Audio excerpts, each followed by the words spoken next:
Merci, je vais garder la télécommande. Effectivement, l'idée de Bicast, vous allez voir, ça va vous permettre aussi de répondre un peu. Parce que l'idée, c'est, on va pas juste faire nous toute la parlotte, on va vous mettre à contribution, on va vous faire réagir un tout petit peu avec nous. Donc, je suis Emmanuel Vivier, je suis cofondateur du Hub Institut. Je suis très heureux de vous accueillir ce soir. Pour ceux qui ne nous connaîtraient pas encore, on est un think tank digital. Depuis 8 ans, on essaie de connecter tout l'écosystème. On organise une 40aine de conférences, comme ici aujourd'hui, jusqu'au Hub Forum 15-16 octobre, où on sera 3000. On a une équipe Insight qui publie des trend reports, des études, beaucoup d'articles, beaucoup de vidéos.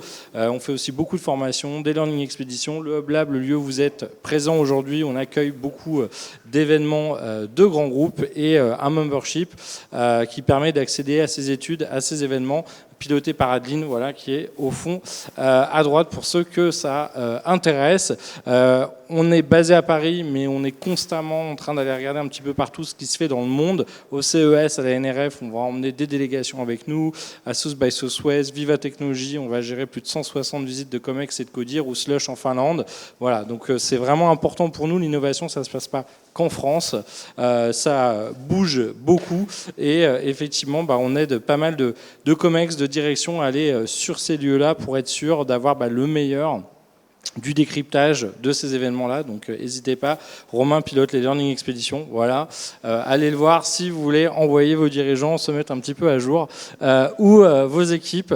Aujourd'hui, on a plus de 90 entreprises qui nous font confiance chaque année, qui sont abonnées chez nous, ce qui leur permet effectivement d'accélérer, on va dire, la transformation de leurs équipes, de leur business. Et là aussi, on essaie d'avoir une vision un peu trans-industrie, trans-sectorielle dans tout ce qu'on fait.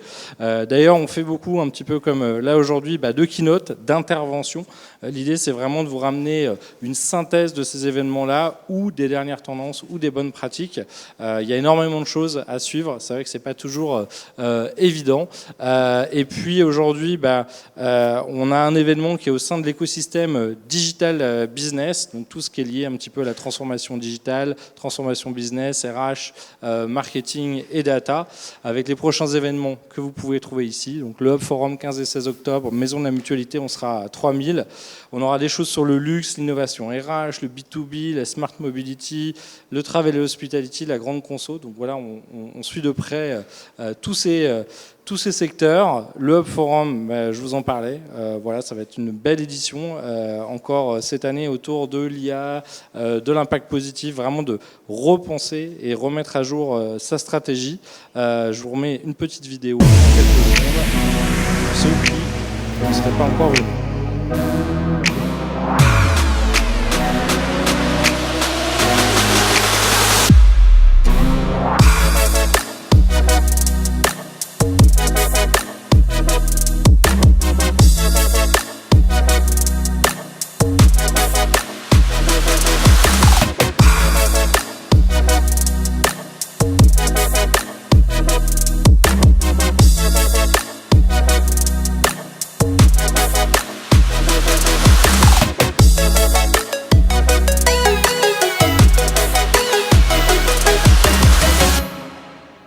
Donc on vous y attend. Et puis on terminera l'année avec un événement sur le futur du social media, du social marketing, du social business au MEDEF. Ça bouge pas mal avec TikTok et plein de nouvelles plateformes ou des influenceurs. Le futur du retail et du e-commerce à la rentrée. On reviendra du CES mais surtout de la NRF.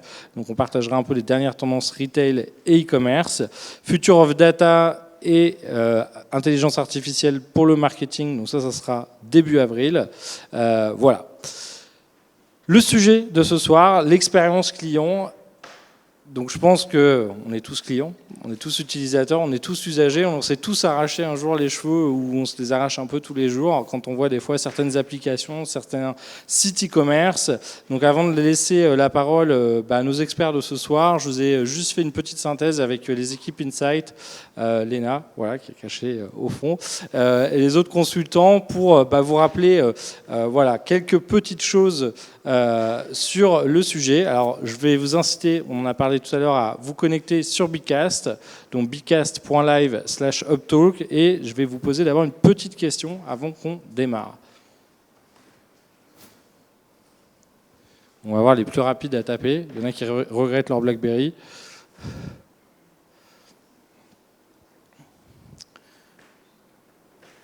Et voilà, je ne sais pas si vous avez vu la question arriver, parce que je ne l'ai pas affichée, Corentin, donc tu es allé un peu vite. On va peut-être... Ouais, est-ce que vous êtes prêts? Alors bon, il y en a, ça va, ça a l'air de suivre. Bon, il y en a 14, 15 qui sont réveillés, 16 qui sont réveillés, les autres, ça a l'air d'être un peu plus long. Donc on va poser la première question, Corentin. Quelle part des consommateurs français estiment avoir une bonne expérience avec les marques en 2019? 3%, 13% ou 23%?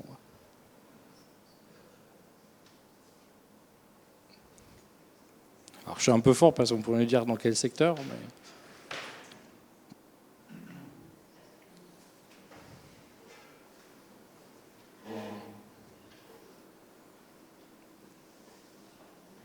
S'il y en a qui ont des soucis sur l'application, n'hésitez pas à lever la main, on va vous aider.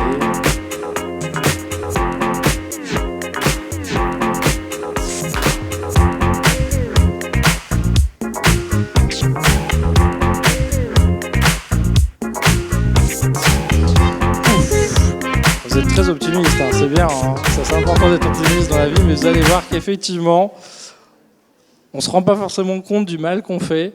Et effectivement, quand on demande aux gens aujourd'hui, on s'aperçoit qu'il y a quand même un gros gap entre ce que nous, on a l'impression de faire en tant qu'entreprise et tout simplement le service perçu. Donc effectivement, il y a 88% des entreprises, donc vous êtes plutôt bien représentatif, présentes en France qui disent faire de l'expérience client une priorité pour 2019 et seulement 3% des consommateurs français qui estiment avoir une bonne expérience. Alors c'est peut-être une priorité parce qu'il y en a beaucoup qui ressentent que l'expérience n'est pas bonne, mais on voit quand même qu'on est vraiment en retard et là encore parce qu'on a souvent tendance à se comparer aux gens de son secteur qui ne sont pas forcément meilleurs que nous. Sauf qu'au final, vous allez voir que les clients et les utilisateurs, ils vous comparent de plus en plus à leurs autres usages, à l'usage moyen qu'ils peuvent avoir sur un certain nombre de plateformes. Et récemment, on a plein de nouvelles plateformes grâce au digital qui sont bien plus personnalisées, efficaces, intuitives et pratiques. Et c'est vrai que quand on parle, alors là, c'est pas Google Analytics, en fait, c'est même le commerce ou le e-commerce. C'est vrai qu'on a un peu l'impression, quand on parle d'expérience client, des fois de se retrouver dans ce type de situation. Alors c'est en anglais, mais je pense que vous n'aurez pas de mal à comprendre. Vous allez faire vos courses sur un site e-commerce. Tout va bien, vous avez trouvé votre produit. Hey, just that, thanks. You sure? Yeah. Username? Oh, Nick M. No. NM1983. No. Là, on a oublié son nom d'utilisateur déjà. Donc. Zandy Pops. No, okay. Don't worry, I'll help. What's your postcode? Oh, it's a GU749ZT. Welcome back, Nick Forever. Please listen carefully to this bread license agreement before Donc continuing les conditions générales, hein, puis le petit pop-up RGPD. You also agree not to use any bread-based products for any purposes prohibited by United Kingdom law, including without limitation the design, development, manufacture of missiles, chemical, nuclear or biological weapons. Tick. I'm afraid you've timed out. What?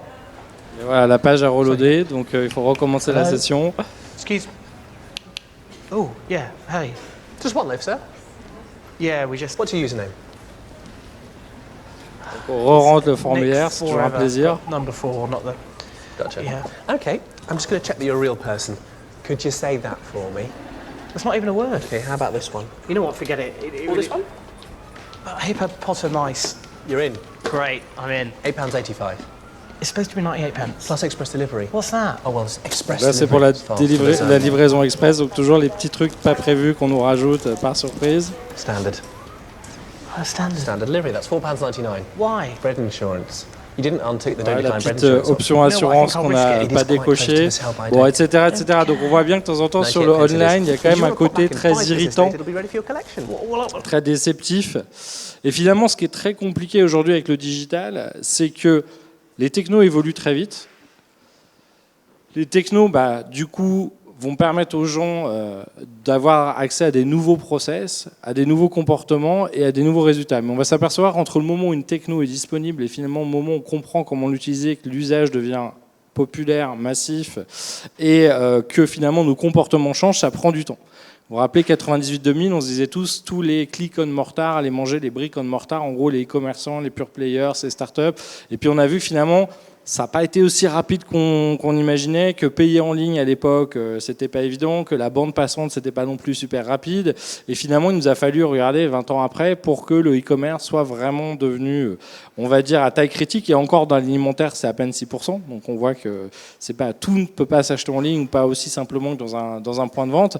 Et donc c'est toujours un peu la difficulté, c'est que si on attend sans rien faire, ben un jour, l'usage change.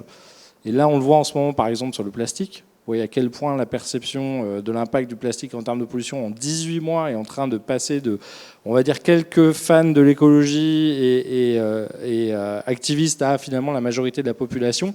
Sauf que si vous anticipez pas, bah effectivement, on ne va pas changer son packaging au niveau industriel en 6 mois. Donc c'est toutes ces difficultés. Si on y va trop tôt et qu'on pense que les gens, parce qu'une techno est disponible, tout le monde va y aller, tout le monde va s'y mettre, bah, en fait c'est pas vrai. Et en même temps, si on attend trop longtemps, le jour où ça switch, on n'est pas prêt. Et donc, on voit bien avec Yuka, par exemple, plus de 10 millions d'utilisateurs en France. Aujourd'hui, voilà, on avait déjà accès à quasiment toute l'information grâce à Google, voilà, mais maintenant même de l'information entre guillemets technique sur les ingrédients, sur les formules, sur la façon dont est fabriqué quelque chose. De plus en plus, ça devient non seulement disponible sur Internet, mais disponible dans notre mobile, donc dans le point de vente avec nous. Et finalement, ce qu'on pouvait un peu maîtriser côté marque en disant voilà ce que je décide de montrer ou pas, et voilà comment je le dis avec mon marketing et ma com, en fait aujourd'hui je maîtrise beaucoup moins, tout simplement parce que celui qui a limite plus d'informations que mes propres vendeurs, c'est l'utilisateur, grâce à des outils de plus en plus simples et de plus en plus puissants pour avoir de l'information. Et on voit des nouvelles façons d'acheter les choses. Alors des fois c'est un peu surprenant, donc là je vais vous prendre un cas qu'on a vu à la NRF. Bon, je suis pas encore complètement convaincu que tout le monde va s'y mettre, mais c'est une marque de boisson qui s'appelle Dirty Lemon. Et en fait, vous allez à côté de Broadway, vous allez avoir un petit magasin, donc vous entrez, voilà, il n'y a pas de personnel, vous avez des frigos que vous pouvez ouvrir à la main, vous avez un certain nombre de boissons, et en fait, vous pourriez tout prendre et partir avec. Alors à mon avis, en France, ça ne marcherait pas, hein. Ils seraient déjà fait vidanger leur magasin à peu près 20 minutes. Mais là-bas, les gens jouent le jeu. Et en fait, on va vous demander de vous connecter, enfin d'envoyer un SMS, et vous allez pouvoir faire toute la commande et le paiement par SMS. Et à partir du moment où vous avez déjà payé une fois, après, vous n'avez plus qu'à envoyer un message pour être débité. Mais en fait, rien ne vous oblige à faire la démarche. Si vous vouliez, vous pourriez très bien prendre les produits et partir avec. Mais voilà, où ils se sont dit, ça va être une nouvelle façon de proposer du shopping avec moins de staff. Je ne sais pas s'ils auront raison. Ce qui est intéressant en tout cas, c'est qu'on n'a jamais eu autant de différentes possibilités de faire du shopping qu'aujourd'hui. On peut toujours aller dans un magasin avec un vendeur, faire la queue à la caisse. On peut scanner et payer ses produits chez Monoprix, on passe plus à la caisse. On peut passer à la caisse automatique. On peut commander sur Internet. On peut se faire livrer. On peut commander sur Internet, aller en magasin. Enfin, il y a les lockers. On voit bien qu'il y a une multiplicité du parcours client qui devient à la fois génial quand on est utilisateur et super compliqué quand on est une marque. Et compliqué parce que finalement des fois c'est dur de bien faire. C'est pas que toutes les marques n'ont rien à faire de leurs clients. Je pense qu'on est tous à se prendre la tête en se disant comment on fait plus de business, qui est notre client et qu'est-ce qu'il veut et qu'est-ce qu'on lui propose et comment on lui propose. Et l'enfer est pavé de bonnes intentions, mais vous voyez bien comment c'est avec ce schéma. Hein. C'est entre ce qu'on a prévu et comment les gens l'utilisent. Finalement, on s'aperçoit qu'on a souvent des grosses surprises. Soit parce que nos super ingénieurs, produits ou développeurs sont pas les clients, soit parce qu'entre l'usage, peut-être que nous on a, et on peut prendre le cas en France, on est tous très parisiens, voilà, c'est quoi le 5e GAFA en France ? Vous connaissez Google, Amazon, Facebook, voilà, on parle toujours des plateformes les plus gigantesques. C'est quoi le 5e GAFA français ? C'est Le Bon Coin. Je ne sais plus si on a 12 ou 18 millions d'utilisateurs en France. Mais à Paris, on les utilise peu. Vous les verrez peu dans les plans médias des agences ultra branchées qui ne vont pas sur Le Bon Coin. Le site est ultra moche et pourtant il fonctionne excessivement bien. Il est numéro 1 de l'immobilier, il est numéro 1 de la vente de voitures, il est numéro 1 des offres d'emploi en France. Donc vous voyez à quel point des fois nous ne sommes pas nos utilisateurs. Et donc déjà, si je vends, entre guillemets, à une personne ou à une mère de famille, à Paris, dans le 16e et dans le 20e, et en banlieue et en province, potentiellement, c'est déjà plus du tout les mêmes personnes. Et donc c'est ça aussi qui est compliqué, c'est se mettre à la place d'eux, comprendre les pratiques, les problèmes d'eux, et puis du coup pouvoir personnaliser, on va dire, tout simplement tout ce qu'on fait pour l'adapter aux gens et finalement demain se dire on arrive vraiment à ce marketing one-to-one ou à cette on va dire production one-to-one. Alors évidemment on se dit déjà on va rendre les choses simples et faciles. Ça aide, c'est mieux, hein, on a plus envie d'avoir quelque chose, mais on voit bien de plus en plus, on veut plus que ça. On veut aussi quelque chose de fun, on veut quelque chose où je vais pouvoir m'exprimer. Donc là, c'est un exemple sur Nordstrom qui se fait critiquer en ligne, mais on pourrait prendre TripAdvisor, on pourrait prendre Glassdoor, on pourrait prendre voilà, tout un tas de sites qui permettent aux gens tout simplement de partager leur avis. Et puis, le client, déjà, c'est de plus en plus compliqué de le qualifier, tout simplement parce que déjà, on a beaucoup plus de générations à gérer. On a des gens ultra connectés et d'autres encore pas du tout. Donc finalement, avec le même site web, je dois m'adresser avec des gens qui sont quasiment nés avec un iPad dans les mains, qui codent dès 8 ans. Et de l'autre côté, j'ai des gens qui, limite, on le voit encore sur les impôts en ligne, ont du mal à remplir un formulaire. Donc comment je fais pour parler à tout ce monde-là? Et puis même quand on dit aujourd'hui les millennials, ça ne veut pas dire grand-chose parce que vous avez certainement 20 façons différentes d'être un millennial, d'être plus ou moins connecté ou d'être passionné par un sujet ou par un autre. Alors, je vais reposer une deuxième petite question. Donc, on va retourner sur Bicast. En moyenne, quelle est la part des consommateurs prêts à payer 20% de plus pour une expérience inoubliable?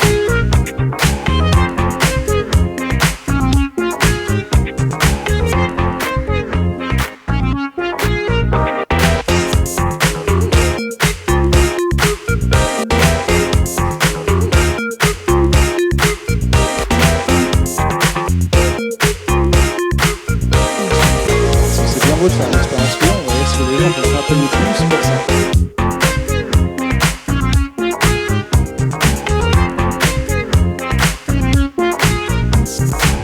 Regardez les résultats, Corentin. Donc, il y en a seulement 4 sur 10. Donc là, vous étiez à la fois trop pessimiste et trop optimiste. C'est dur, hein, je vous ai mis des questions pas faciles. Mais effectivement, c'est aussi une vraie question. C'est finalement se dire, tout ça, c'est super, mais... ouais, est-ce que les gens sont prêts à payer finalement pour avoir mieux, ou est-ce que finalement on doit faire mieux de manière quasiment gratuite?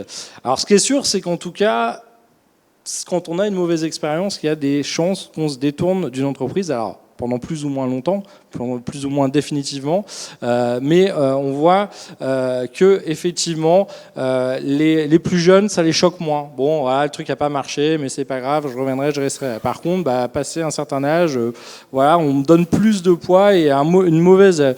Je sais pas si on devient tous des vieux cons avec le temps, mais en tout cas, voilà, on voit qu'on est plus susceptible avec l'âge aux mauvaises expériences. Et effectivement, est-ce qu'on est prêt à payer plus?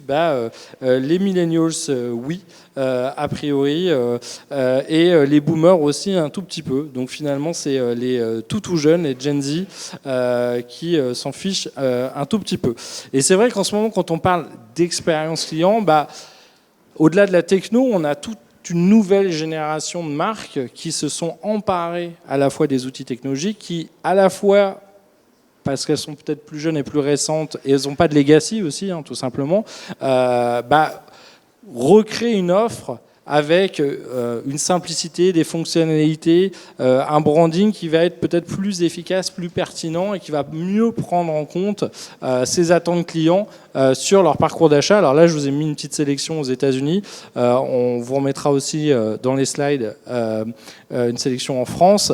Mais c'est vrai que voilà, on voit que ces marques-là, finalement, elles ne repartent pas du réflexe qu'on a tous eu pendant des années. Je conçois d'abord un produit dans mes laboratoires, ensuite je le mass fabrique, je le mass distribue et je le mass market, mais plus j'essaie de comprendre quasiment en temps réel les besoins d'une cible, et à la limite je vais limite co-construire avec cette cible-là une réponse à leurs besoins, quitte à ce qu'au début elle ne soit pas parfaite, mais je vais être tellement rapide à itérer que finalement, je vais mieux résoudre le problème.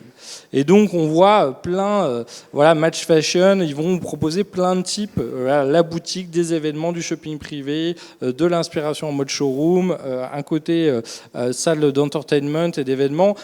Donc voilà, chacun essaie de trouver une nouvelle façon de réenchanter un peu ce retail physique, par exemple, là, dans le cas de Magic Fashion. Starbucks, Reserve Roastery, je ne sais pas si vous avez déjà pu y aller. Alors, il y en a un à Manhattan, il y en a un en Chine, il doit y en avoir 5 ou 6 dans le monde. C'est le temple du café, c'est un super flagship showroom, mais un truc de dingue, dans lequel il y a plein de micro-expériences dans tous les coins. Vous avez vraiment, vous voyez les grains de café en train de mouliner, qui vont être torréfiés sur place. Enfin, il y a des cours pour faire tel ou tel type de café. Donc voilà, c'est aussi créer des endroits pas juste simples et efficaces, mais aussi inspirants, fun, et finalement se rappeler que le point de vente est aussi un lieu social. Donc finalement, dans l'expérience client, c'est pas juste l'ergonomie, c'est aussi créer une expérience, créer quelque chose qu'on n'a pas vu. Demos,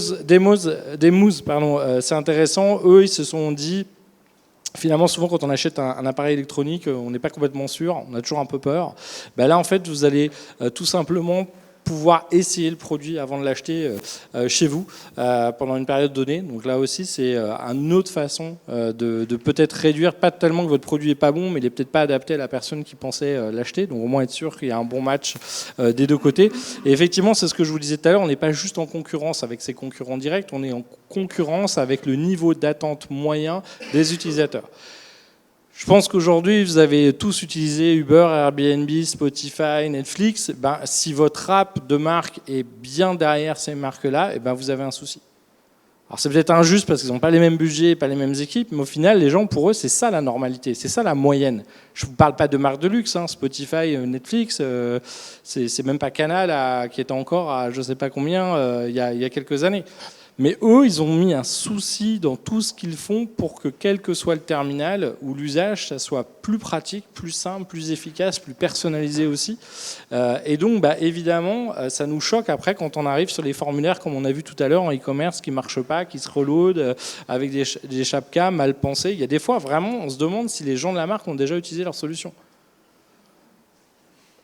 Et d'ailleurs, pour ceux qui font du e-commerce, qui a déjà commandé sur son site récemment ? Je ne suis pas toujours sûr. Je pense que des fois, on serait surpris de se rendre compte qu'on n'est pas allé sur son propre site il y a un moment ou qu'on n'a pas acheté il y a un moment. Et d'ailleurs, est-ce que vous êtes capable de me dire aujourd'hui, avec conviction et précision, quelles sont les 10 apps qu'utilisent le plus vos clients ou quels sont les 10 sites web que vos clients utilisent le plus ? Si vous n'êtes pas capable de me dire ça, et je ne parle pas dans votre secteur ou dans votre industrie, de manière générale, en fait, vous ne connaissez pas bien vos clients. Et donc, vous n'êtes potentiellement pas capable de savoir ce qu'il faut leur proposer pour être au niveau de ce qu'ils testent tous les jours. Donc, on passe vraiment de cette idée de production, distribution et marketing de masse à finalement de plus en plus à aller vers la personnalisation, l'identité, l'individualisation. Par exemple, Neutrogena, avant, ils vendaient de la crème en pot, la même crème pour tout le monde. Aujourd'hui, ils vous proposent de mettre un petit device sur votre smartphone, de scanner votre peau et ensuite de vous imprimer un masque beauté personnalisé en termes de forme et avec les bons produits aux bons endroits par rapport à votre peau. Je vendais un produit de masse, d'un seul coup, je vends un diagnostic, un soin personnalisé en e-commerce, sur mesure et unique pour chaque personne. Et je ne le vends pas au même prix, du kilo en tout cas. Donc là aussi, je peux premiumiser mon offre. Lancôme, le teint particulier, donc vous allez vous faire scanner tout simplement avec ce petit appareil-là, et donc ils vont être capables de fabriquer à la demande un fond de teint. Ils en avaient 50 avant, aujourd'hui ils peuvent imprimer 72 000 différentes variétés de fond de teint. Vous imaginez d'un seul coup quand vous êtes la concurrence ? Vous voyez comment aussi on peut améliorer les choses en ajoutant de la data pour réinventer une expérience plus personnalisée. Alors là, on voit plein de choses, plein de robots, plein de nouvelles interfaces. Sympa sur le papier, dans la réalité, on voit que ça marche encore pas parfaitement. Souvent, la détection vocale n'est pas terrible. Les écrans tactiles, il faut passer son temps à les nettoyer avec un chiffon. Donc finalement, c'est très moderne et ça ne l'est pas du tout. Mais ce qui est sûr, regardez la musique. Quand on est passé du DVD au morceau sur iTunes, et ensuite au streaming, en fait, on s'est vraiment rendu compte que c'est le même morceau de musique, il n'a pas changé, les paroles n'ont pas changé, la longueur n'a pas changé. Donc finalement, ce qui nous prouve bien qu'à produit égal ou à prix égal, si l'expérience est mieux, les gens, c'est comme de l'eau. Ils vont aller vers ce qui est le plus simple, le plus pratique et le mieux pour eux. Bon, sauf chez Apple, où ils vont payer 2 fois plus cher pour des trucs moins bien que chez les concurrents, mais c'est tellement plus beau qu'on va quand même rester chez Apple. Donc à la fin, ce n'est pas la meilleure app, c'est la meilleure expérience client qui gagne, et finalement, peu importe qui l'a fait. On avait beau nous dire chez Canal que c'était la marque super branchouille, super géniale, avec l'esprit Canal et tout, et ça l'a été. Mais il y a un moment, s'il y a un autre acteur qui arrive, même si au début son catalogue n'est pas terrible, mais que l'interface est mieux faite, et puis que son catalogue s'améliore, et puis que le nombre d'utilisateurs et donc les financements montent, un jour on se réveille et on se rend compte que ça suffit plus d'avoir été bon dans le passé. Et on voit bien que finalement demain, cette expérience client, c'est une interface, c'est de la data, c'est de l'IA, pour rendre tout ça finalement de manière plus personnalisée. On le retrouve dans le retail avec cette logique du New Retail de Jack Ma qui essaie de mixer le on et le off. On peut acheter en ligne, se faire livrer sur Internet, aller dans un point de vente, donc ils vont vraiment tout mélanger. Ce qui est sûr en tout cas, c'est qu'on a tendance à vouloir des fois trop bien faire et à mal faire. Regardez un produit Apple en haut à gauche, très simple, pas besoin de mode d'emploi. Un produit Google, moche mais très efficace. Et effectivement, une application d'entreprise, souvent on a voulu mettre tout ce qu'on pouvait dedans, au cas où, rappelez-vous les télécommandes de magnétoscope, ça fait tout, il y a toutes les options, mais on n'utilise rien parce que c'est incompréhensible et du coup pas mal inutile. Donc je terminerai là-dessus. Échouez. Mais échouez vite. Donc c'est pas plantez-vous volontairement, mais c'est tester un maximum de choses le plus vite possible, parce qu'on voit bien à quel point le monde est devenu complexe, les technos changent constamment, donc savoir qu'est-ce que veut le client, c'est quasiment impossible. Le meilleur moyen finalement, c'est de tester les choses et d'avoir son feedback le plus rapidement possible. D'où l'importance aussi de la donnée, puisque c'est cette donnée qui va nous permettre de mieux mesurer, de mieux comprendre les limites en temps réel, être capable d'affiner son marketing, son produit ou ses usages. Voilà, je vais en rester là et puis je vais laisser la parole aux prochains intervenants.